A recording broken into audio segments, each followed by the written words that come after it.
أعوذ بالله السميع العليم من الشيطان الرجيم بسم الله الرحمن الرحيم الحمد لله رب العالمين وبه نستعين وصلى الله على سيدنا محمد وأتقته الطاهرين وعن الله عليهم أجمعين. L'introduction d'une série concernant la mort et l'au-delà.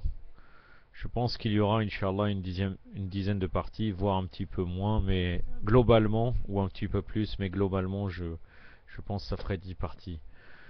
Je vais vous décrire à peu près le sujet à travers différentes paroles, l'importance de croire à l'au-delà, qu'il y a une vie après la mort physique, et les différentes étapes qui seront l'étape de la tombe, Alem al-Barzakh, etc. Yom al-Qiyamah, et toutes ces choses qui se passent avec les différents doigts éventuellement à faire ou actions pour alléger cette lourde épreuve. Je peux commencer éventuellement, Inch'Allah, par la preuve qu'au niveau de la nature originelle de la fitra, il y a bien un au-delà après cette vie. Un des traits de la nature originelle divine, selon laquelle sont créées toutes les générations de la famille humaine, est la passion du bien-être, de sorte que si l'on considérerait toutes les périodes de civilisation ou de barbarie, de religion ou de libre pensée de cette espèce, et que l'on demandait à tous les individus, savants ou ignorants, nobles ou vils, sauvages ou citadins, le pourquoi des divers attachements et des multiples désirs, et à quelle fin toutes les peines et difficultés qu'ils supportent dans la vie, tous à l'unisson répondraient d'une même voix claire et venue de leur fond naturel: tout ce que nous voulons, nous tous, c'est notre bien-être. Il est naturel au niveau des êtres humains, toute personne recherche le bien-être. Après, peut-être qu'il y a des divergences entre les êtres humains sur quel est le bien-être recherché, mais tout le monde recherche ce bien-être. La finalité dernière, l'ultime aspiration, et le terme du désir est un bien-être absolu, un repos sans trace de peine et de difficulté, et comme un tel bien-être non entaché de peine, un tel repos non mêlé de souffrance et de désagrément est l'objet de la passion de tous. Chacun imagine en quelque sorte cet objet perdu de sa passion et s'attache de ce fait à tout ce en quoi il a imaginé la chose aimée, alors même que dans tout le royaume d'ici-bas, d'un bout à l'autre de ce monde, un tel bien-être absolu ne se trouve pas et qu'un aussi pur repos n'est pas possible. Chaque être humain pense toujours à un bien-être absolu qui en vérité n'existe pas dans ce monde d'ici-bas. Mais toujours son aspiration, c'est cela, au bien-être absolu et total, d'une manière naturelle, qu'il soit musulman, mécréant ou autre. Tous les plaisirs de ce monde sont mêlés de peines et de souffrances épuisantes. Tous les délices d'ici-bas sont entourés de douleurs éreintantes. Maux, souffrances, peines, chagrins, afflictions et tourments ont envahi ce monde de bout en bout. Dans toutes les périodes de la vie de l'humanité, on ne pourrait trouver une seule personne dont le bien-être soit équivalent à ce qu'il a souffert, et dont le plaisir soit une compensation de même valeur que sa peine et sa souffrance. Sans même parler d'avoir le pur bien-être et le repos absolu. À chaque fois que quelqu'un veut jouir de ce monde, il a en même temps à subir une certaine peine et un certain désagrément. Donc ce n'est pas le parfait plaisir et le parfait bien-être. L'objet de la passion des êtres humains ne se trouve pas en ce monde. Une passion fondamentalement naturelle, innée et effective, qui de plus se retrouve dans toute la lignée de la famille humaine, ne peut être sans objet effectif. Il faut donc nécessairement qu'il y ait dans ce domaine de la réalité et le monde de l'existence un monde dont le bien-être ne soit pas entaché de souffrance et de labeur, où le repos soit absolu, exempt de malaise et de peine, et dans lequel un bonheur intact, sans trace de chagrin et d'affliction, soit possible. C'est cela la demeure de béatitude de la réalité divine, le monde des grâces de la sainte essence. C'est-à-dire, comme Allah subhanahu wa ta'ala nous a mis cette recherche du bien-être absolu et total, forcément, il existe, même s'il n'existerait pas dans ce monde, sinon ça n'aurait aucun sens qu'Allah, dans notre nature innée, nous met cette recherche de ce bonheur. On peut encore établir l'existence de ce monde par le désir originel d'être libre.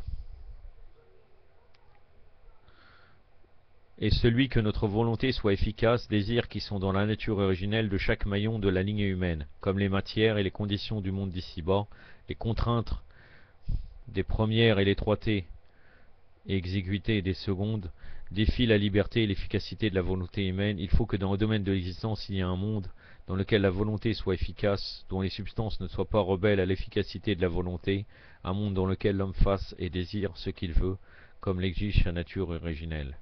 Ainsi l'aile de la passion pour le bien-être et celle de la passion pour la liberté sont deux ailes qui ont été placées en l'homme en tant que nature originelle et immuable d'Allah, afin que l'homme s'en serve pour s'envoler vers le monde suprême des pures réalités spirituelles et de proximité divine.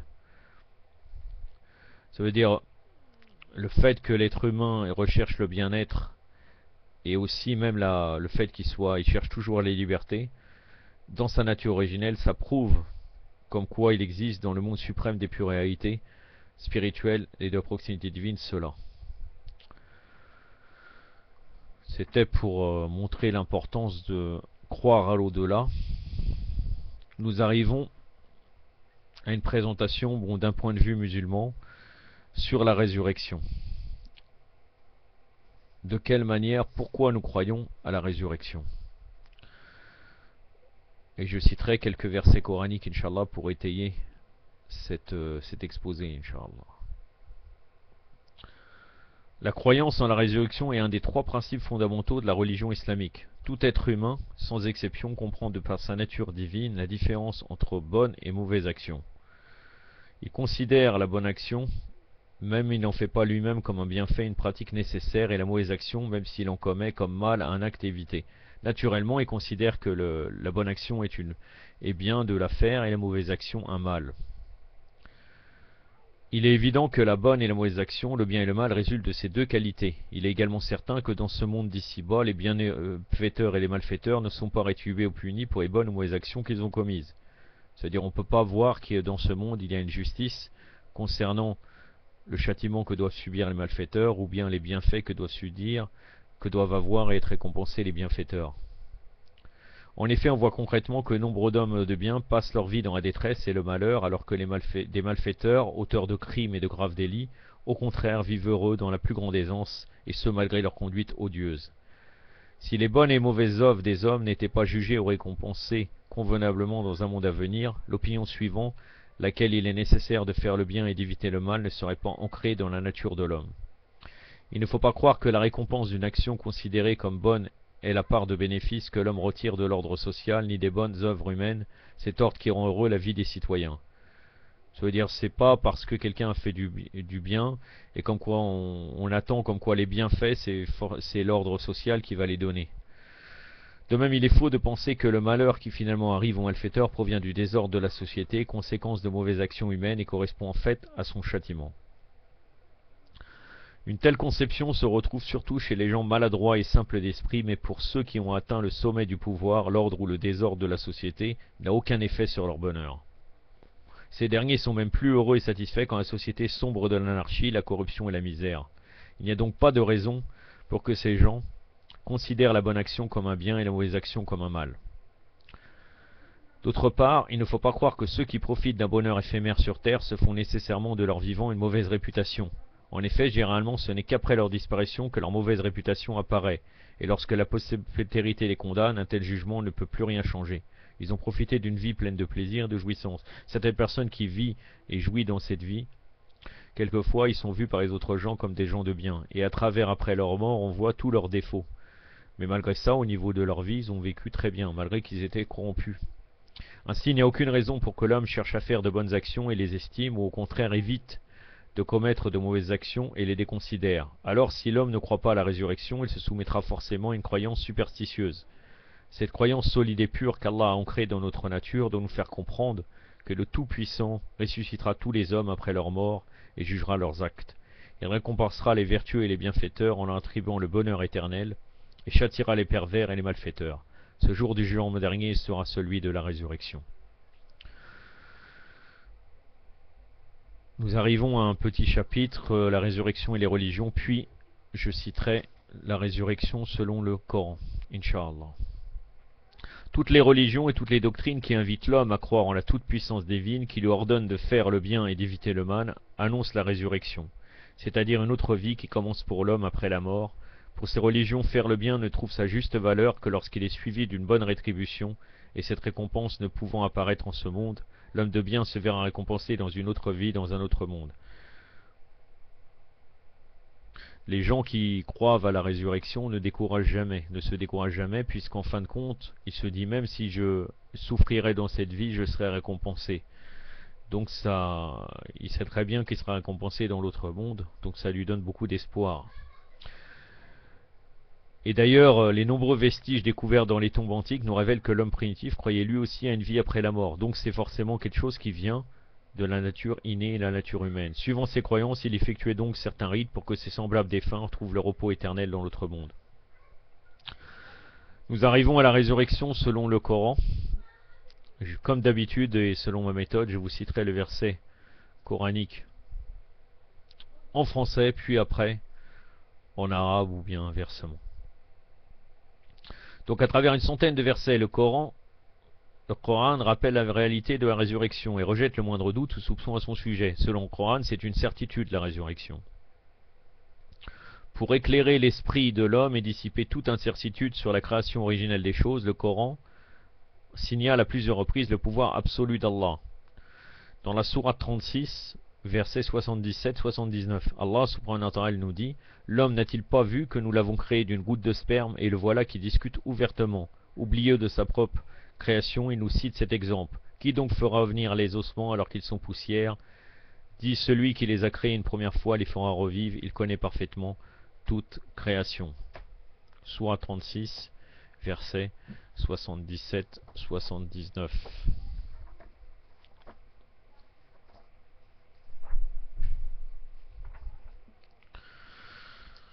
أعوذ بالله السميع العليم من الشيطان الرجيم أولم يرى الإنسان أنا خلقناه من نطفة فإذا هو حسيم المبين وضرب لنا مثلا ونسي خلقه قال من يحيي العظام وهي رميم قل يحيي الذي ينساها أول مرة وهو بكل خلق عليم صدق الله العلي العظيم. Voilà. Le Coran rappelle parfois la puissance d'Allah en attirant l'attention des hommes sur la régénération de la terre au printemps après sa mort hivernale. Donc ça veut dire qu'il prouve à travers certaines choses qui viennent de la nature innée, de la nature de ce monde, la nature, les plantes, etc.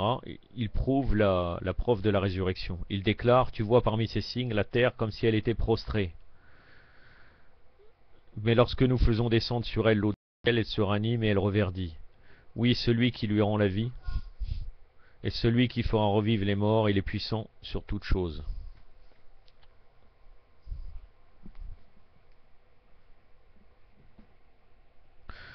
Surat al-Fusilat, verset, donc exposé en détail, on peut dire celle qui est exposée, verset 39.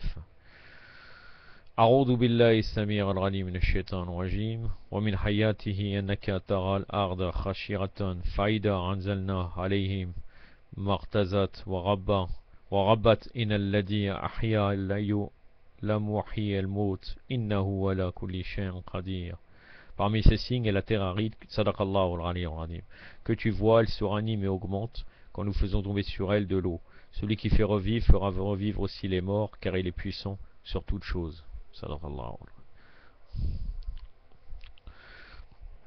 Parfois, le Seigneur aborde la question par le raisonnement logique et révèle la nature divine de l'être humain, pour les amener à avouer l'exactitude de cette vérité. Il déclare aux hommes: nous n'avons pas créé en vain le ciel, la terre et ce qui se trouve entre les deux, contrairement à ce que pensent les incrédules. Malheureux incrédules, à cause du feu, traiterons-nous ceux qui croient et font de bonnes œuvres bonnes comme ceux qui corrompent la terre. Sourate 38, verset 27-28.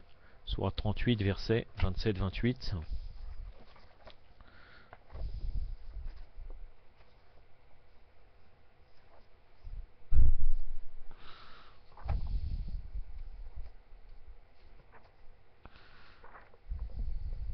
C'est dans la sourate Saad.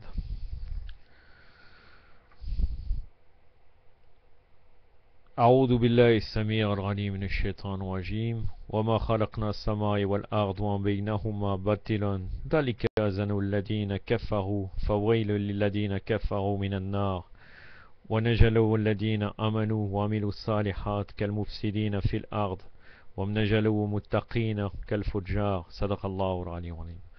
Nous n'avons pas créé en vain. Nous n'avons pas en vain créé le ciel, la terre et ce qu'il y a entre eux. Les mécréants le supposent, malheur aux mécréants à cause du feu.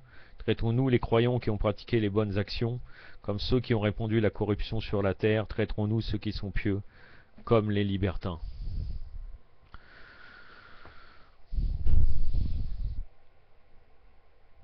Donc pour l'islam, l'être humain est une créature ayant un corps et un esprit, la chair et l'âme. Le corps de l'homme étant composé de matière, il est soumis aux lois de la nature. Ce corps a un certain volume, un certain poids, vit dans un espace de temps donné, subit l'effet du froid, de la chaleur, etc. Devient peu à peu usé et fatigué, enfin un jour arrive où sur l'ordre d'Allah il meurt, pour se décomposer finalement et disparaître.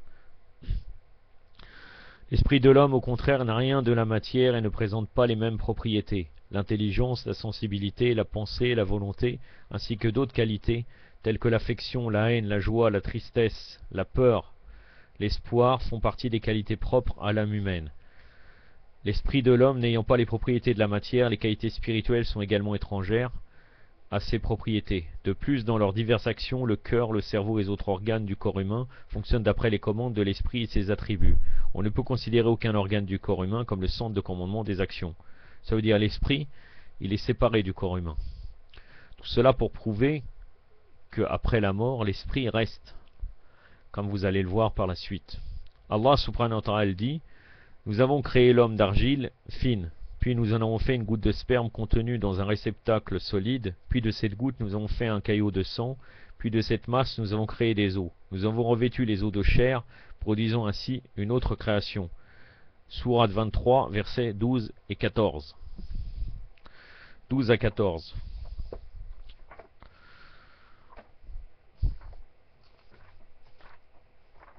La sourate 23, c'est la sourate El-Mu'minun, donc la sourate des croyants. Versets 12 à 14.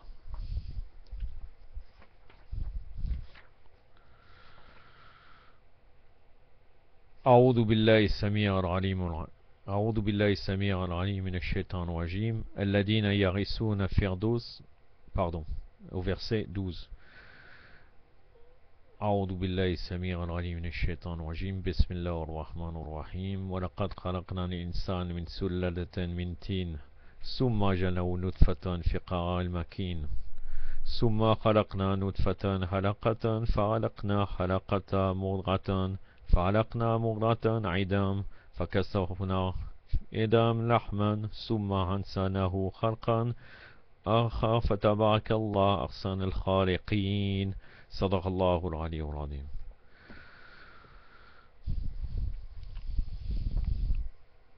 Donc maintenant, que veut dire la mort selon l'islam? Pour l'islam, la mort des hommes ne signifie pas leur anéantissement. Avec la mort, l'esprit qui est impérissable se détache, coupe ses liens avec le corps pour poursuivre son existence particulière, désormais sans le corps. Le Tout-Puissant déclare à ce sujet: c'est comme l'exemple par exemple quand nous dormons, notre corps ne bouge plus, c'est comme s'il est mort, et après il se réveille et on peut voir les choses. C'est exactement la même chose qu'au moment de notre mort. Et c'est comme ça que ça se passe aussi dans Alam al-Barzakh, comme vous allez le voir par la suite. Le Tout-Puissant déclare à ce sujet, ils disent: après que nous aurons disparu dans la terre, redeviendrons-nous une nouvelle création, car ils ne croient pas à la rencontre de leur Seigneur. Dit: l'ange de la mort auquel vous êtes confiés vous recueillera, puis vous serez amenés vers votre Seigneur. Sourate 32, versets 10 et 11.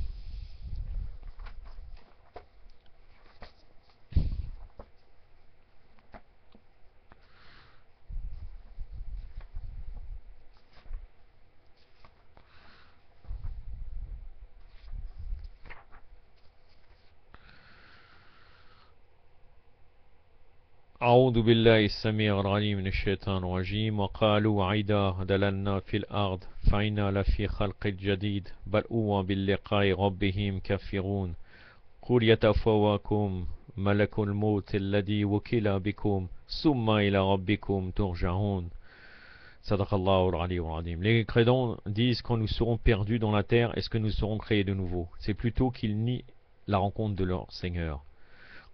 Dis, l'ange de la mort chargé de vous vous fera trépasser puis vous sera ramené vers votre Seigneur.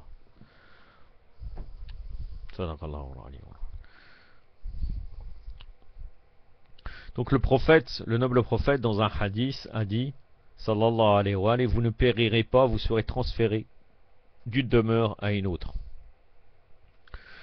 Nous arrivons au monde du barzakh, donc l'entre-deux-mondes. Dans la conception islamique, l'homme après sa mort continue sa vie d'une manière spéciale.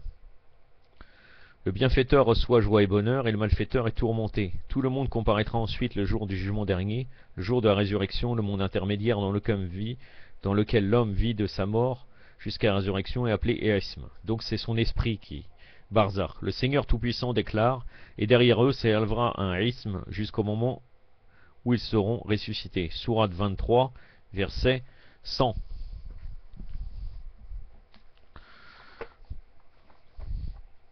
Sourate 23, verset 100. Donc c'est la sourate encore les croyants.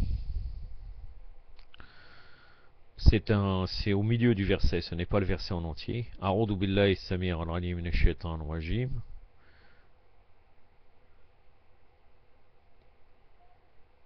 Wa min wara'ihim barzahum ila yawmi yub'asun. Il y a un barrage, un monde intermédiaire jusqu'au jour où ils seront ressuscités. Sadaqallahu al-alim. Et ailleurs, Allah subhanahu wa ta'ala dit, ne croyez surtout pas que ceux qui sont tués dans le chemin d'Allah sont morts. Ils sont vivants, ils sont pourvus de bien auprès de leur Seigneur, ils sont heureux de la grâce qu'Allah leur a accordée. Sourate 3, donc Sourate Ali Imran, la famille d'Imran, verset 169, 170.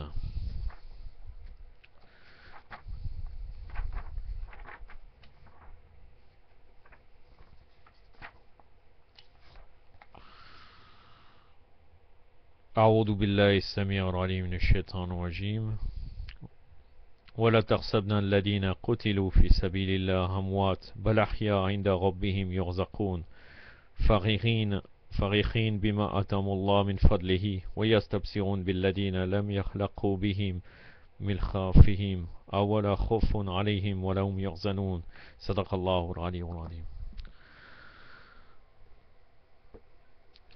Là nous arrivons à quelle doit être notre croyance concernant ce sujet-là. J'ai pris comme extrait donc le livre Le chiisme, origine et principe de Allama Kashiful al-Ghita.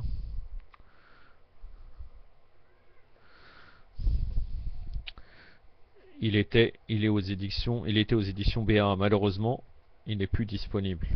Ce qui était très intéressant dans cette édition, c'est qu'il y avait énormément de notes, de bas de page et de notes. Kashiful al-Ghita est un savant du XXe siècle. Je peux éventuellement essayer de vous citer quelques faits. Bon, je vais pas vous... C'est vrai que c'est intéressant, c'était une personnalité très importante. Donc on aurait pu éventuellement un jour parler de sa vie, mais bon, ça serait un autre sujet. Mais il est né en l'an 1294 de l'Hégire à Nedjaf en 1877.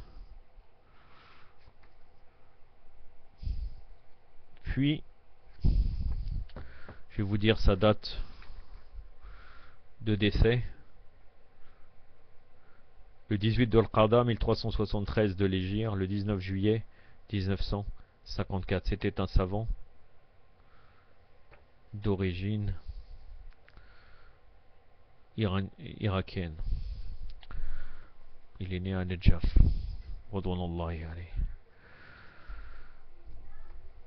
Donc, que dit-il dans le chapitre donc, de la résurrection? Que doit-on croire en tant que chiite duodécimain sur ce sujet? Les imamites croient comme les autres musulmans qu'Allah, gloire à lui, ramène les créatures à la vie après leur mort. Le jour de la résurrection, pour le jugement et la rétribution. Le ressuscité sera la personne elle-même dans son corps et son âme, de telle sorte que si quelqu'un l'apercevait, il le reconnaîtrait. C'est-à-dire qu'il ressuscite de la même forme. Il n'est pas nécessaire de connaître les modalités de cette résurrection, ni si elle est une renaissance de ce qui est anéanti, ou une réparation de ce qui existe déjà. Il croit également dans ce que le Coran a révélé et ce que les hadiths formels ont dit à propos du paradis et de l'enfer, sur le bien-être ou la souffrance du barzakh, sur Al-Mizan. Tout ça, c'est les sujets qu'on va parler prochainement. Es-Sirat, le pont au-dessus des abîmes. El-Araf, limite entre le paradis et l'enfer. Le livre où sont inscrits tous les actes petits ou grands. Il croit que les gens seront rétribués en fonction de leur acte, le bien par le bien et le mal par le mal. En citant les versets coraniques, quiconque aura accompli un atome de bien le verra, et quiconque aura commis un atome de mal le verra. Surat al-Zalzala, on peut dire le fracas, versets 7 et 8. C'est la sourate 99.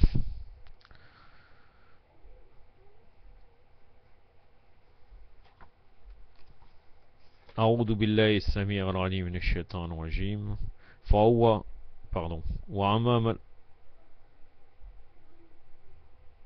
Pardon, j'ai un petit problème. Ah oui, excusez-moi. أعوذ بالله السميع العليم من الشيطان الرجيم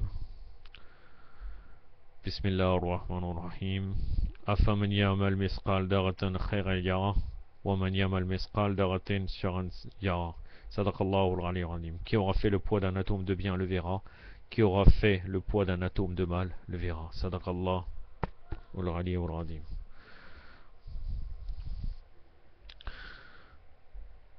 Donc on croit à tout ça, ainsi qu'à d'autres détails révélés dans ce Coran ou rapportés par le prophète véridique et les Ahl al-Bayt. Inch'Allah, c'était une petite introduction avec beaucoup de détails. Inch'Allah, nous détaillerons toutes ces étapes prochainement. Wa sallallahu alayhi wa sallam Muhammadin wa atrati al-tahirin. Wassalamu alaikum wa rahmatullah.